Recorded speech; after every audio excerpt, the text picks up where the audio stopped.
रामकृष्ण हरी. सुखी संतोषान यावे, दुःखी विषादान भजावे, आणि लाभा लाभ न धरावे मना माझी. श्री गुरु ज्ञानोबराय आणि सुख आणि दुःख या दोन विषयाचं चिंतन करतात. सूर्याच्या एका दिवसात जशा तीन अवस्था आहेत, तसं माणसाच्या जीवनात सुख आणि दुःख बदलत असतं. जगद्गुरु तुकोबाराय सांगून राहिले, दुःख बांधवडी आहे हा संसार, नाही सुखाचा विचार कोठे. या जीवनामध्ये सुखाचा विचार सुद्धा करता येत नाही.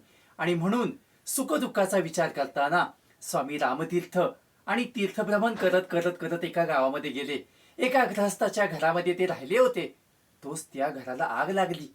घराचा मालक आणि स्वामी रामतीर्थ घराच्या बाहेर आले. अग्निशामक दलाला कळवण्यात आलं. ते आले, त्यांनी आग विझवली. पण घराचा एक कोपरा शिल्लक होता. तेव्हा त्या लोकांनी विनंती केली स्वामी रामतीर्थकरांना. ते म्हणाले, अहो, घराचा एक कोपरा शिल्लक आहे, तिथल्या काही वस्तू असतील त्या आपण घेऊन येऊ का? स्वामी म्हणाले, तुम्हाला जसं वाटेल तसं करा. आणि त्यांनी जाऊन त्यातली एक पेटी आणली. पेटी उघडली आणि त्या घराच्या मालकाला एवढा आनंद झाला.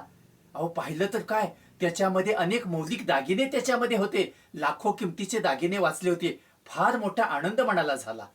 पुन्हा त्या अग्निशामक दलाच्या लोकांनी सांगितलं, अहो, घराचा कोपरा आणखी शिल्लक आहे, तिथे काही असेल तर ते घेऊन येऊ का? घराचे मालक म्हटले, आणा.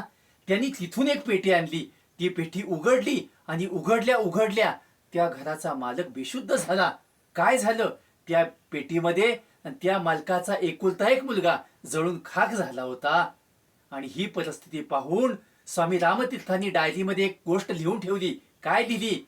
की या जगामध्ये संपत्ती राहते, पण संपत्तीचा मालक जळून खाक होतो. म्हणून सुख आणि दुःख या दोन अवस्था आहेत. या दोन अवस्थामध्ये आणि लाभ आणि अलाभ याची चिंता न करता मन हे ईश्वर परायण ठेवणं हे मानवी जीवनाचं कर्तव्य आहे, असं माऊली तुम्हा मला सांगतात.